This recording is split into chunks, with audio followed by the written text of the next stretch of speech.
Olá, meu nome é André Meirelles, estou diretor de alocação, distribuição e atendimento estratégico da InvestSmart e tenho um enorme prazer de receber aqui Walter Maciel.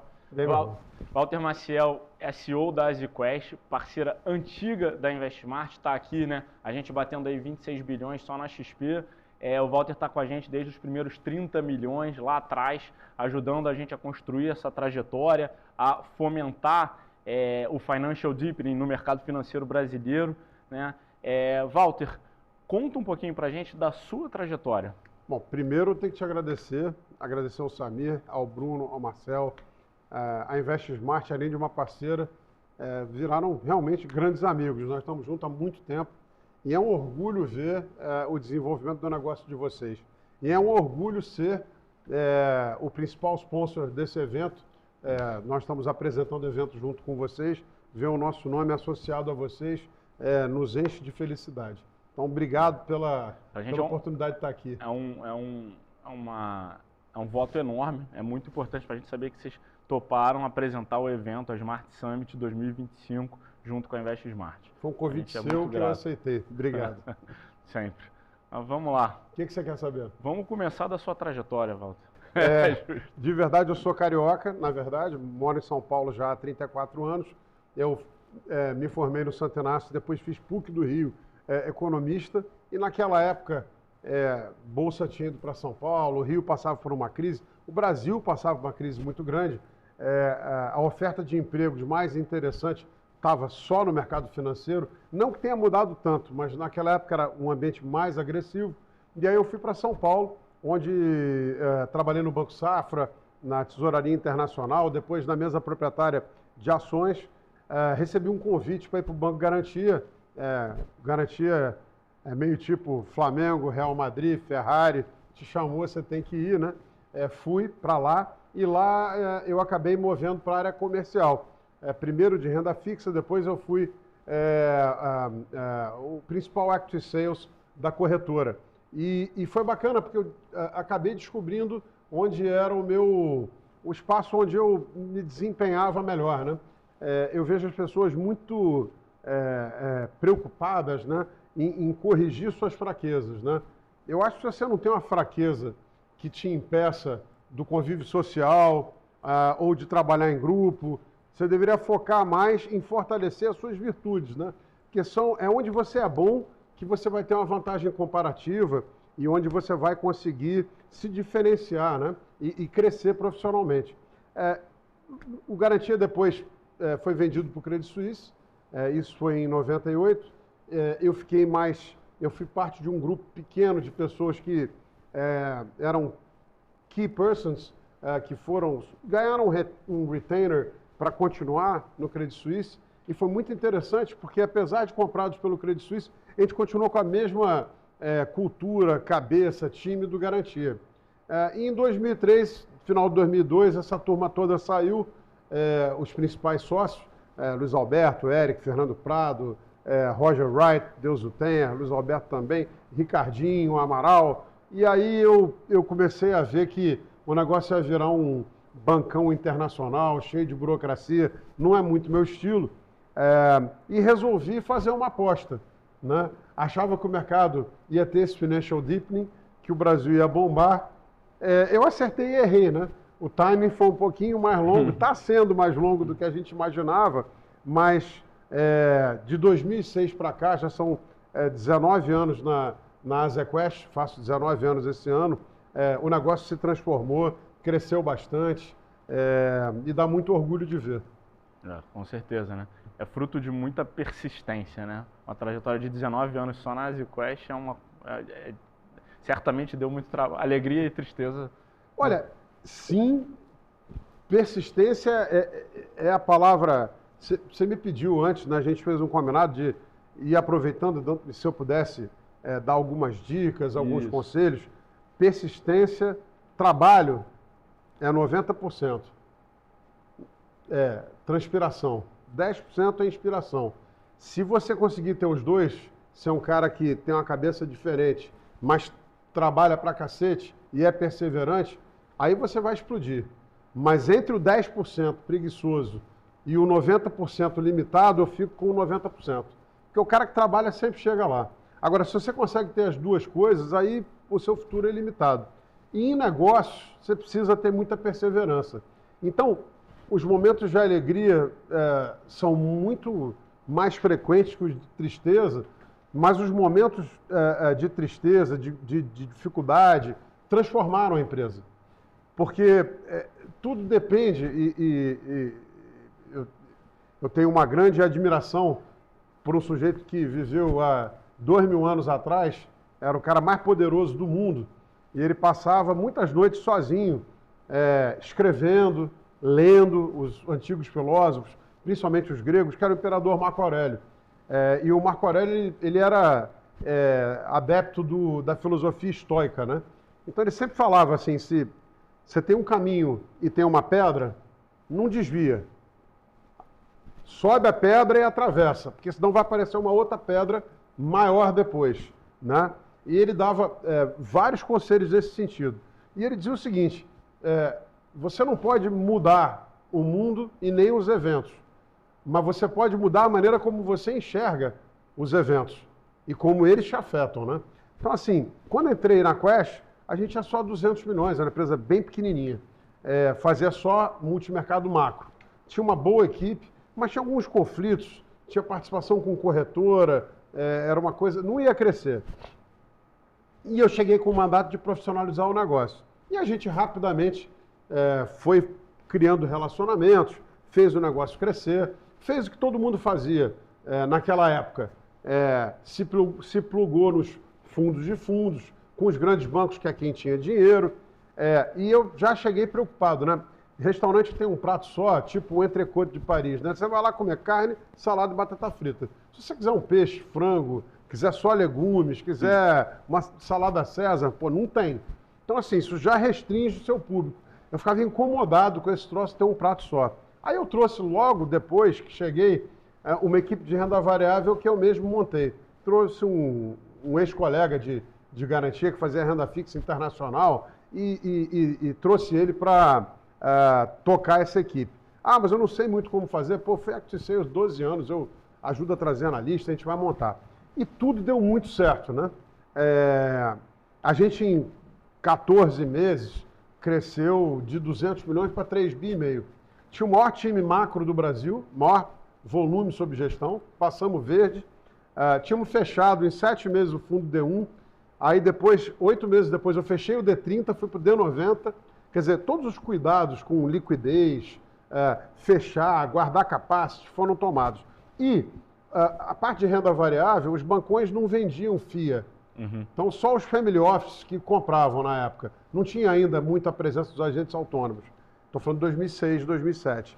Mas multimercado, long short, você vendia para o mesmo cara do macro. Uhum. Então, a gente cresceu para 3,050 bi em macro e 450 milhões em equities. Veio a crise de 2008, em 6 meses a gente perdeu 90% do patrimônio. 6 meses. Então a gente veio para 500 milhões. Quer dizer, subir, crescer, porra, 3.000%, é um sonho. Mas quando você chega perto do sol e a asa derrete, a cera derrete, né, o Ícaro começa a cair, a queda é vertiginosa e é complicado. Tem que cortar custos, a gente abriu mão de bônus dos sócios por 12 meses de salários. Passamos todos os recursos para segurar o time, fizemos a coisa certa, mas aí é um pouco do Marco Aurélio, né? Não sou vítima, não é Deus que não gosta de mim, nem da empresa. O que aconteceu, por que aconteceu e como é que a gente conserta? E esse foi, e juro que te devolvo a palavra, mas esse foi o DNA fundamental da empresa que se transformou no que ela é hoje. Foi aquela lição. A primeira coisa, que hoje a gente está vendo no mercado, os grandes gestores icônicos apanhando e sofrendo porque não identificaram isso, que eu consegui ver lá em 2008, 2009. Mas consegui porque apanhei. Mas de fato, teve gente que apanhou e não conseguiu. Tem gente que apanha e aprende, tem gente que apanha e continua apanhando. Esse negócio assim que eu prefiro ir em quem perdeu, porque normalmente quem perde continua perdendo, quem ganha continua ganhando. Mas você tem que aprender as lições.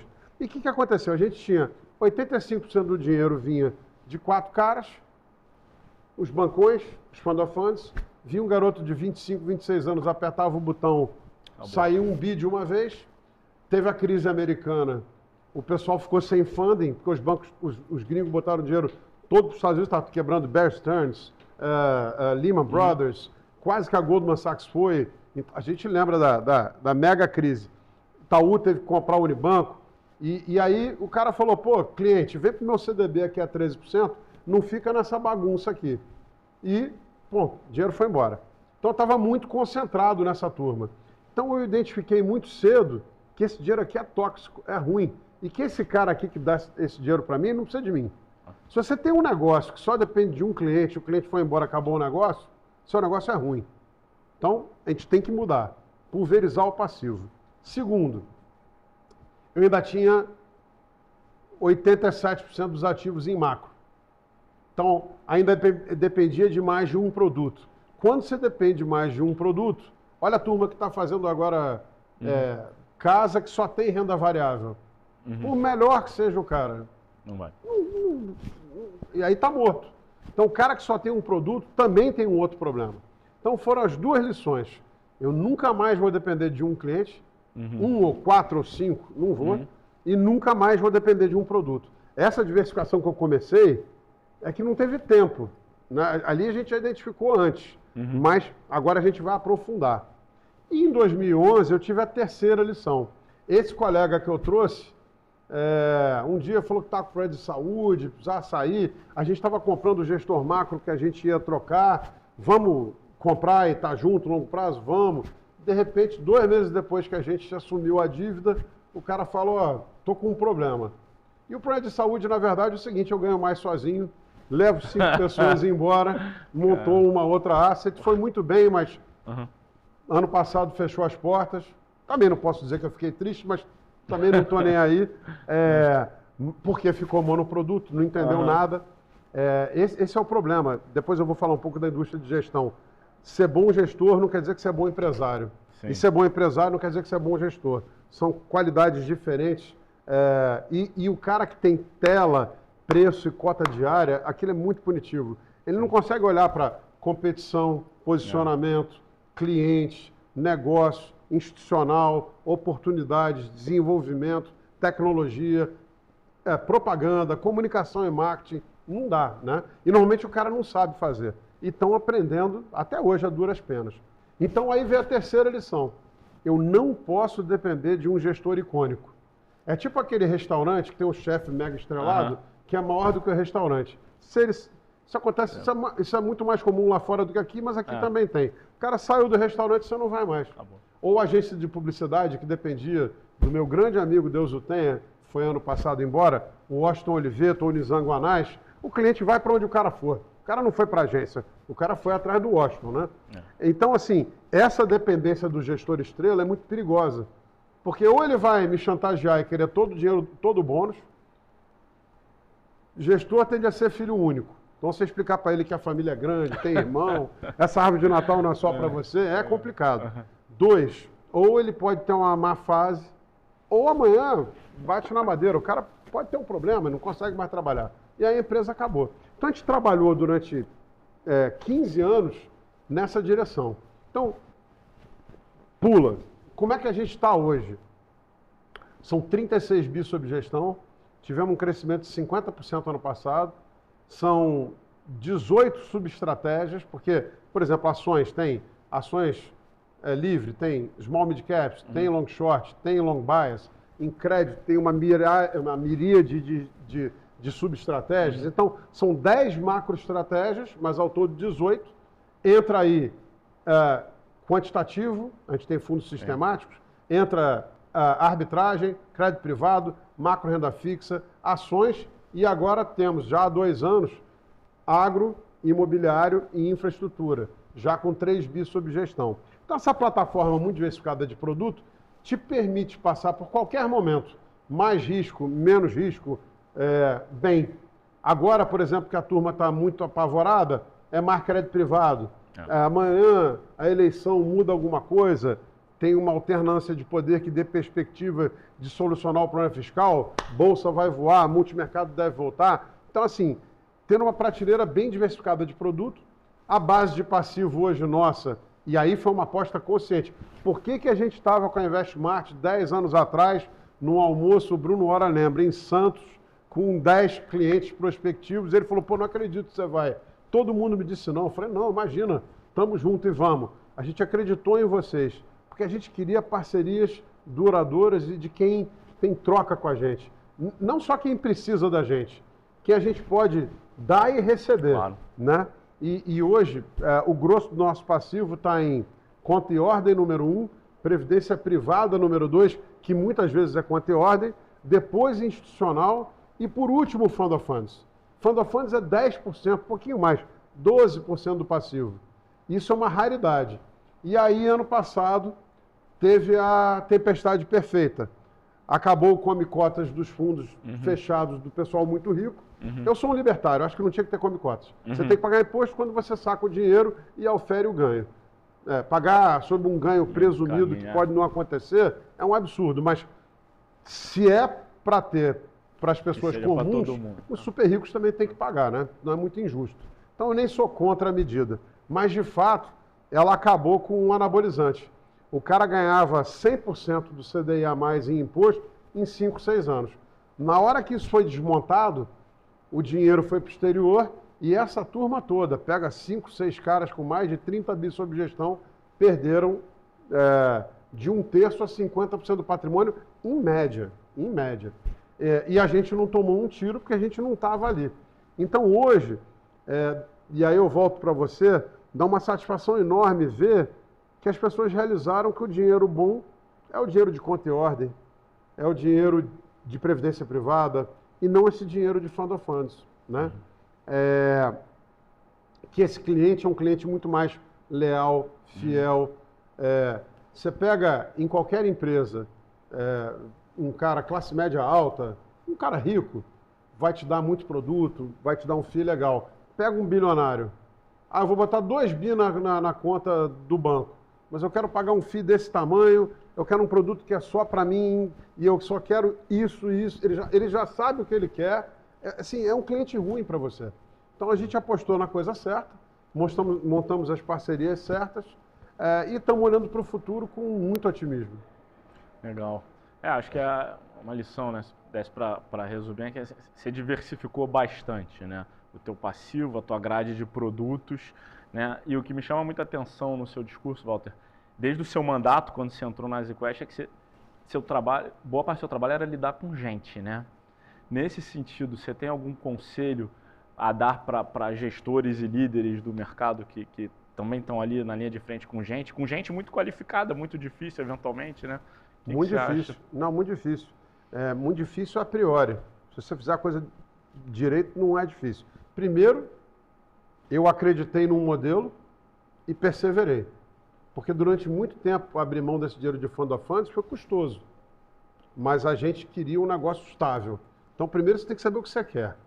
A segunda coisa, nós nunca nos enganamos, e isso é um erro.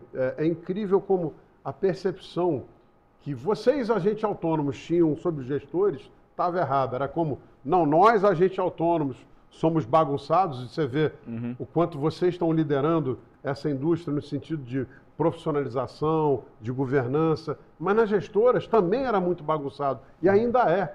Muitas vezes é o gestor que toma conta do negócio, e ele não tem a menor ideia do que está fazendo. O cliente, o teu consumidor final, é a tua prioridade.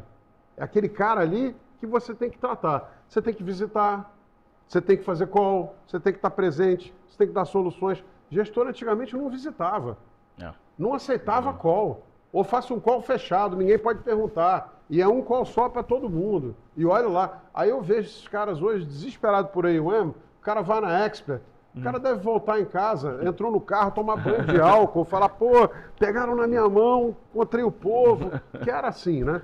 O meu conselho primeiro, as relações têm que ser genuínas. Não adianta você ter uma relação em que você está sempre levando vantagem. E se alguma hora provoca uma ruptura. Então é dar e receber, é estar junto, é ajudar nos momentos complicados, é pedir ajuda nos momentos em que o teu parceiro pode te ajudar, é cuidar de posicionamento, ter clareza na mensagem e mais, né? Fazer com que o teu investidor e o teu parceiro percebam em você uma vantagem comparativa clara. No nosso caso, você sabe que a ZQuest não vai fazer um produto sem cuidado para dar um retorno de 1000% do CDI, mas com uma volatilidade de 50%, e se der errado você perdeu tudo. Não vai acontecer, porque a gente já está aqui há 24 anos. Tem gente que monta uma estrutura de negócio, só até pelo cap table. O cara tem 80% da empresa, tem mais 2 caras, 3 caras que tem os outros 20, tem estrutura de 10 pessoas. Ali é para ganhar escala, dar porrada, ganhou dinheiro, ficou rico, depois de 2 anos você sacou tudo, o cara está lá andando de avião. Tem até caso literal disso, né? Está lá pilotando de tarde, em vez de estar no escritório. O nosso caso é um outro caso. Nosso caso é um caso de um negócio montado para um longo prazo. A gente está fazendo esse ano 24 anos agora em abril, estamos olhando para os próximos 20 anos, né? Temos um grupo super diversificado. Então, assim, o meu conselho é saiba o que você quer, saiba o que você sabe fazer bem e foque naquilo e crie um negócio que seja resistente a longo prazo. Você falou de lidar com gente complicada. O maior cuidado na ZQuest, vem muita gente inteligente falar com a gente. Muita gente com currículo melhor do que o meu pedindo emprego. Só que às vezes os valores não são iguais. E aí eu vou contar uma anedota, né? Eu recentemente me formei em Harvard, eu não tive oportunidade de estudar fora, não tinha dinheiro, questões familiares, quando eu era jovem. Então, o mais velho, eu me permiti fazer o principal curso de Harvard, curso executivo, que dura 3 anos e que você sai com diploma de aluno de verdade. E uma das aulas todos os anos, é permanente, é a aula de lidar com pessoas. É muito importante. E assim, tem um quadrante. Tem o cara que é ruim, tecnicamente, tem maus valores. Esse cara você manda ele embora com 1 semana. O cara chegou, você já viu que o cara não tem palavra, chega tarde, e além disso é má performance. Esse cara sai. Tem o cara que não está performando, mas tem bons valores, que é ético, que compra um negócio. Você tem que ter paciência com esse cara, treinar ele, e aí depois cobrar e ver se você mantém ou se, infelizmente, às vezes você adora a pessoa, mas não dá para ficar. Tem o cara que tem ótima performance e ótimos valores. Esse cara vai ser seu sócio. Talvez um dia vai ser seu chefe. Esse cara você tem que reter, você tem que inspirar e você tem que dar pista para ele. Agora, o cara mais perigoso para a empresa é o cara que é muito bom, alta performance e péssimos valores. Esse cara quebra a empresa e contamina os outros e acaba com o ambiente. Então, assim, o nosso maior cuidado é em trazer gente. Eu tenho um grupo de gestores hoje comigo que são altamente qualificados, tão bons quanto em qualquer outro lugar. Eu tenho um fundo long short que ano passado, sem exposição direcional à bolsa, deu 20%. Não vou falar que o Elian, no Small Mid Caps, adaptado a fundo de pensão RPPS, desde o início, sem poder alavancar, fazer day trade, sem poder usar opções, sem poder investir no exterior, tem performance melhor que Dynamo e Atmos. Pô, difícil. Tem o Lawrence Mello em crédito privado, tem uma reputação, acho que todo mundo conhece. O Samuel Santos, o trabalho que está fazendo na infraestrutura, é uma coisa assim, colossal. Mas essa turma toda veio já contratada com um plano, com uma cabeça, com um modelo de negócio. Então eles são comprados. Eles são comprados no processo, eles são comprados na cultura. São comprados em montar um time debaixo deles, qualificado, que possa um dia também pegar o bastão. Então, assim, não é tão difícil. Você tem que ter muito claro na tua cabeça o que você quer. O valor ali como um diferencial, né? Walter, Acho que agora vale a gente talvez conversar um pouquinho sobre mundo e Brasil. Oi. Ah, já? Cara, já deu 20 minutos? Porra. Tá Mas bom. você não pode depois cortar alguma coisa? Não posso, porque vai gravar outra pessoa logo em seguida. Ah, Tá. eu acho que o que a gente tem tá ótimo, mas eu acho que a gente tem que terminar, tá? Quem tem que fazer isso? Beleza, então. Falo 5 minutos de cenário com ele, rapidíssimo. Então, mas é porque Vai. daqui a 5 minutos entra outra pessoa. Mas Tá é bom. 3 minutos, pode ser? 3 minutos. É porque a gente precisa Não, tudo bem. a sala para outra pessoa. Não vai ser podcast? Vai ser, mas Não. você tem 2 convidados, se eu não me engano. Acho que Quem vai são? ficar. Sabe? O cara que tá aqui é... Ah, não, minto. É um convidado. É o Carlos Eduardo Caruso. Que Tranquilo. vai trazer a Joy. Ah, o Joy? Se Não, tudo bem, dá pra atrasar 5 minutos. Dá pra atrasar. Sou Tá com o patrocinador, Joy? apresentador, Tá tranquilo, vai, tá mereço. tranquilo, tá tranquilo. tá? Beleza. Ah, Vamos lá. Vamos. Cenário, Então, Marcel, eu queria aproveitar você aqui para a gente comentar um pouquinho sobre cenário, mundo e Brasil. Como é que você está vendo aí os próximos 2, 3 anos? Cara, é a pergunta do momento. Eu vou ser bem sucinto. Eu fiz uma coluna em agosto do ano passado. Nós tivemos um evento juntos em abril, já estávamos falando disso. Eu fiz uma coluna na Infomoney em agosto do ano passado. Saiu uma outra agora no Valor Econômico, há 2 semanas atrás, chamado A Real Politics de Donald Trump. E de verdade, eu posso falar isso porque estava dizendo isso há um ano atrás. As pessoas estavam com a percepção muito errada de Trump, que Trump ia gerar um ambiente inflacionário, por guerra tarifária. Eu achava que isso era um erro de avaliação. E apostava, está na coluna inclusive, vê lá, pessoal, está escrito, que ele ia levar... porque o Biden tinha problemas que ficaram óbvios depois. E a Kamala era uma candidata muito fraca. Então, mesmo com todo o apoio do establishment, não ia rolar. E a inflação, que é um paralelo para cá, batendo no bolso do americano. Ia ter que ter alternância de poder. E eu achava que ele ia fazer um sweep. Ia levar a casa e o Senado como levou. Então, assim, o que eu não esperava é que ele ganhasse no voto popular. Então, o Donald Trump veio com um mandato muito forte. E com muita rapidez ele pode implementar tudo, porque lá, primeiro, a presidência é mais forte do que aqui, tem decreto. Segundo, ele tem o Congresso inteiro, a maioria, ao seu lado. E terceiro, ele vem substituindo um vácuo de poder muito forte. Os adversários dos Estados Unidos percebiam que o lugar não estava sendo ocupado, que a casa estava sem dono. E aí estavam fazendo qualquer coisa. O que o Trump fez? Que é o que eu apostava. Ele vai jogar preço de petróleo para baixo, gás também, revertendo as regulações dos democratas. Você vê agora, pegou incêndio na Califórnia, em Los Angeles, porque jogavam bilhões de dólares de água para o mar para não matar um peixinho pequeno, porque 2 ONGs presididas por indígenas fizeram um lobby, né? Então, assim, algumas coisas, preservar o ambiente, ter um mundo melhor, mais limpo, sustentável, é o que todo mundo quer, mas assim, essa agenda foi para um radicalismo muito grande. Então ele está voltando isso. E ele está trazendo ordem internacional. Primeiro, Israel já fez um trabalho incrível, né?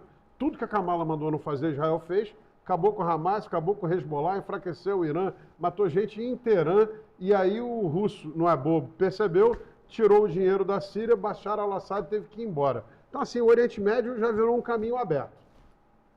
E agora o Trump está fazendo a paz, como eu pregava que ele iria fazer, com o Putin, para tirar o Putin da influência chinesa. Não faz sentido. A Rússia não é ameaça para os Estados Unidos. Isso tudo vai baixar a volatilidade. E aumentando a produção de petróleo, você traz a energia para baixo, a economia americana é uma economia sob rodas. Então, ao contrário do que estão falando agora, pessoal, esquece, o juro não é para cima, é para baixo. Se você trouxer a inflação de energia para baixo, a inflação americana vai colapsar. E aí você vai ter inflação global baixando com o preço de petróleo e gás, e aí países perdulares como o Brasil, que estão com a corda no pescoço, vão tendo alívio. Tanto que o dólar, por causa de cagadas nossas, barbaridades que Lula falou, mico do pacote do Haddad, chegou a 6,60, já voltou aí para 5,80. Só voltou por causa do Trump. 5,70. Né? Então, assim, eu acho que a gente vai ter um mundo mais tranquilo, menos volátil. As tarifas ele vai usar para fazer acordos comerciais. É uma cabeça muito pró-business e com gente que não é identificada com republicanos de longa data. Musk, Tulsi Gabbard, Robert Kennedy Jr. E o Trump é o segundo presidente americano, o primeiro foi Grover Cleveland, que ninguém conhece, há mais de 100 anos atrás, a perder a reeleição e conseguir voltar. Sim. Então ele sabe que agora ele só tem 4 anos para fazer a coisa. E ele vem com o aprendizado passado. Então, nesse ponto, eu estou muito otimista. Uma China muito mais fraca, que não consegue promover o consumo interno. O presidente deu um golpe, virou presidente vitalício, apertou o gag sobre Hong Kong, ameaça Taiwan. Os chineses não têm confiança e com dificuldade de expandir o comércio internacional, porque tanto os Estados Unidos quanto a Europa agora querem condições iguais, né? Então, assim, eu acho que o domínio americano volta muito forte e o S é uma grande aposta, mas com juros mais baixos no mundo. Voltamos para o Brasil. O Brasil é um caso complicado, porque de um lado, a gente tem um problema que pode nos matar, que está nos levando para a UTI, que é o fiscal, mas por outro lado é um problema simples de resolver. É só querer. Por exemplo, pega a Previdência e desamarra do salário mínimo, que hoje é inflação mais crescimento. Já resolveu metade do problema. Então, para ser muito pragmático, o mercado vai começar a melhorar quando ele imaginar que esse problema vai ser endereçado. A minha leitura hoje é, o presidente já está, segundo algumas pesquisas, que inclusive na época das eleições deram para ele entre 6% a 10% mais de voto que ele teve, então é capaz desse número estar sendo minimizado, dão para ele 51% de rejeição e só 30% de aprovação. É capaz de ser pior. Só que uma coisa eu tenho certeza, o filme é pior que a foto, porque a inflação acabou de chegar. O dólar saiu de 4,80 para mesmo 5,70 que está agora, e ele começa também a pass-through para os preços. Então, assim, o próprio Banco Central acha que junho é o pico da inflação. Então, daqui até junho a coisa só piora. É capaz de, no segundo semestre, o mercado ter clareza de que o presidente não vai nem concorrer à reeleição. Se o mercado começar a achar, e aí não é por gostar ou não gostar do cara, o que vai fazer o mercado virar é a percepção de que o problema fiscal vai ser endereçado. Se a gente começar a achar que vai ter alternância de poder, vai vir um Tarcísio, por exemplo, essa confiança vai aumentar muito. E aí, assim, você está com os preços mais baratos da história, pelo menos desde 2002. Em Bolsa, em NTNB, o real está fora de preço. Então, assim, vai dar porrada e vai ser muito forte. Minha premonição, 2026 vai ser 2016 ao cubo.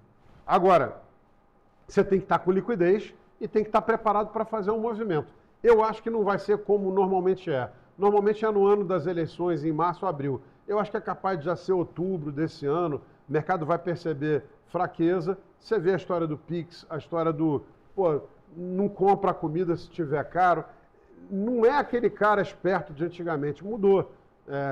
Erros de comunicação. Então, assim, quando ficar claro que o negócio está meio que dado, que não vai rolar, o mercado vai voar. No meio termo, você tem um monte de opções de qualidade de ficar em coisas com boa rentabilidade e baixo risco. Então, ouçam aqui o André, venham procurar seu assessor e se preparem, porque quem não tiver alocado no final desse ano vai perder. Ou vai entrar 30%, 40%, 50%, 60% para cima. E assim, se tiver uma mudança de poder que dê certeza de que o fiscal vai se arrumar, você está falando de bolsa dobrar, você está falando de real a 4, você está falando de juro em 2 anos vir para 9. Então, assim, é uma mudança de preço de ativos cataclísmica. Então, você tem que estar preparado para isso. Legal, Walter. Tomara que os preços mexam nessa direção, né? Não tem mal que dura para sempre. Assim, a reversão à média é uma força muito poderosa no mercado. Em nome da Investmart, eu gostaria de dizer que é um prazer e é necessário esse relacionamento que a gente tem com as casas, para as quais a gente confia parte do patrimônio dos nossos clientes. Tá? É fundamental a gente conseguir pegar o telefone, Walter, e aí, o que você está pensando no mercado? Esse fundo aqui, o que aconteceu nesse momento? O que vocês aprenderam dessa lição para a gente saber que isso não vai acontecer de novo, né? Para passar segurança para os nossos clientes? Então, isso é um diferencial absurdo que a gente tem no nosso trabalho junto à EasyQuest. Tá? E agradecer a parceria, agradecer a confiança, e a gente está promovendo junto InvestSmart e a ZQuest, apresentando aqui a Summit 2025. Acho que é isso. Eu que agradeço a confiança que vocês têm na gente, a nossa parceria é motivo de orgulho para a gente. Conte conosco, pessoal. Precisar da ZQuest, ninguém conhece a gente melhor do que a InvestSmart.